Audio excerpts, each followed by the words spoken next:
এখন আমি যে বিষয়টা নিয়ে কথা বলবো সেটা হচ্ছে ইংলিশ স্পিকিং।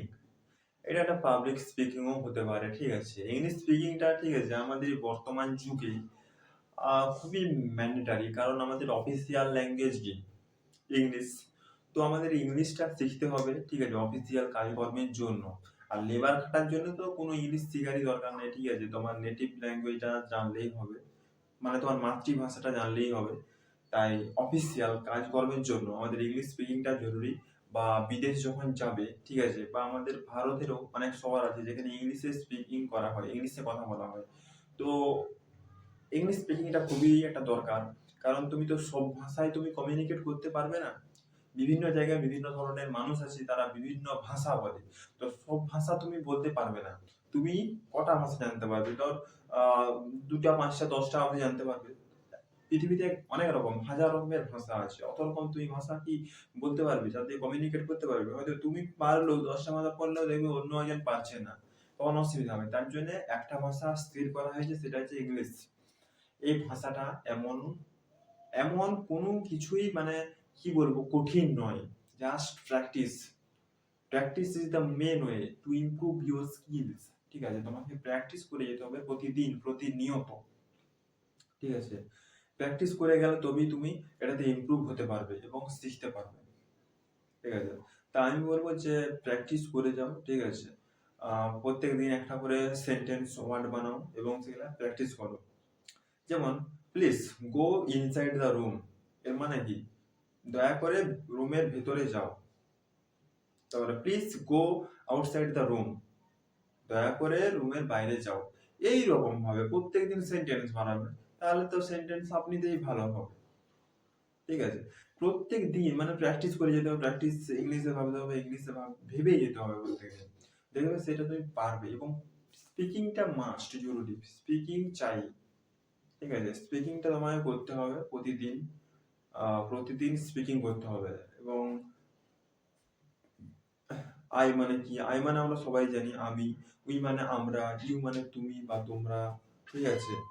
হি মানে সে, সি মানেও সে, কিন্তু হিটা হচ্ছে পুরুষদের ক্ষেত্রে ব্যবহার করা হয়, এবং সি, সি মানে হচ্ছে সে, এটা হচ্ছে মেয়েদের ক্ষেত্রে ব্যবহার করা হয়।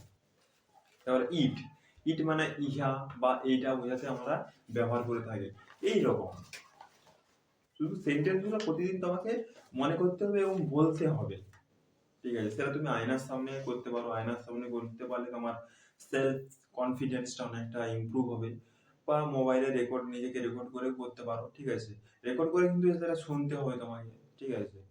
আম, শুনতে পারলে ভালো আর কি, তুমি বুঝতে পারবে যে তোমার ভুলটা কোথায় হচ্ছে, ঠিক আছে, কোন কারণটায় আমার কমিউনিকেট করতে অসুবিধা হচ্ছে, বা আমি যে একটা সেন্টেন্স বললাম, ঠিক আছে, আমার ভুলটা কোথায় হচ্ছে।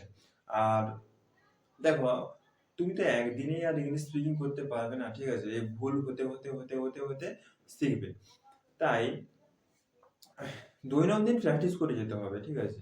আহ, আর হচ্ছে তোমার ইংরেজি বই পড়তে হবে, ঠিক আছে। তো ইংলিশ স্পিকিং করার জন্য তোমাকে শুধু বই পড়লেই হবে না, যে আমি গ্রামার শিখে গেলাম, ঠিক আছে, কিছু টেন্স শিখে গেলাম, কিছু প্রিপোজিশন শিখে গেলাম, ঠিক আছে, কিন্তু তাতে তুমি ইংলিশ শিখতে পারবে না। ইংলিশ শেখার আসল জিনিস হচ্ছে লিসেনিং আর স্পিকিং, মানে শুনতে হবে এবং বলতে হবে।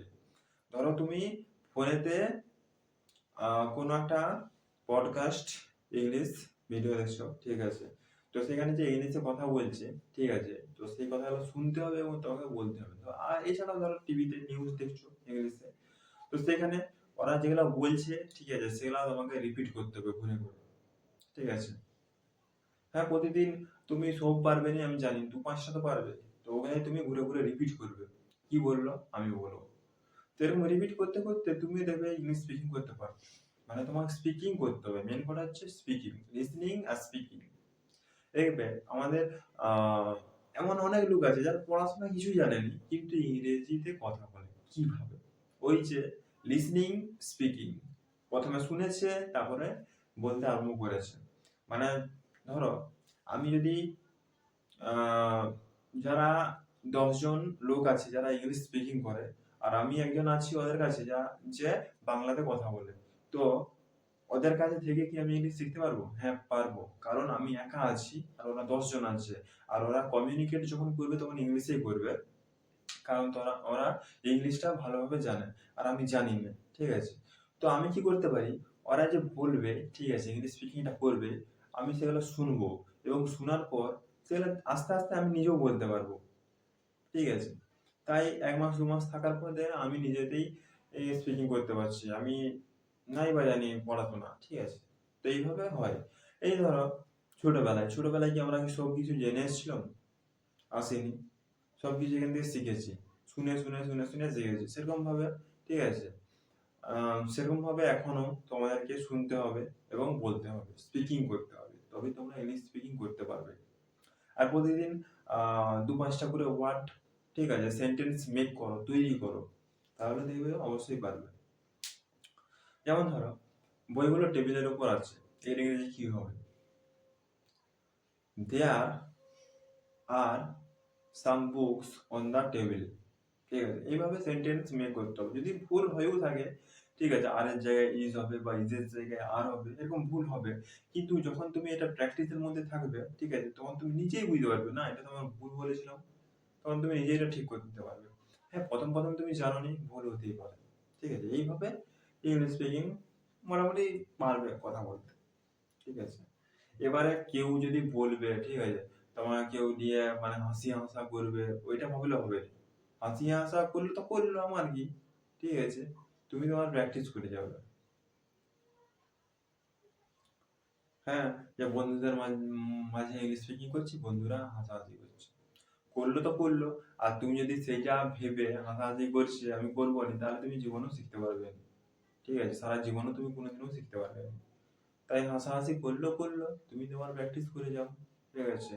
হ্যাঁ, বন্ধুদের সাথেও তুমি এটা কমিউনিকেট করতে পারো, বা বিভিন্ন ধরনের এখন সোশ্যাল মিডিয়ার অ্যাপস আছে, ঠিক আছে? ইন্টারনেটের যে অ্যাপস, প্লে স্টোরে গেলে তোমরা পেয়ে যাবে, দেখবে যে ইংলিশ স্পিকিং অ্যাপ, ঠিক আছে? সেখানে তোমরা অনেক অ্যাপস পাবে, যেগুলোতে তোমরা ফ্রিতে ওখানে স্পিকিং করতে পারবে এবং নিজের যে কমিউনিকেশন স্কিলটা সেটা ইমপ্রুভ করতে পারবে।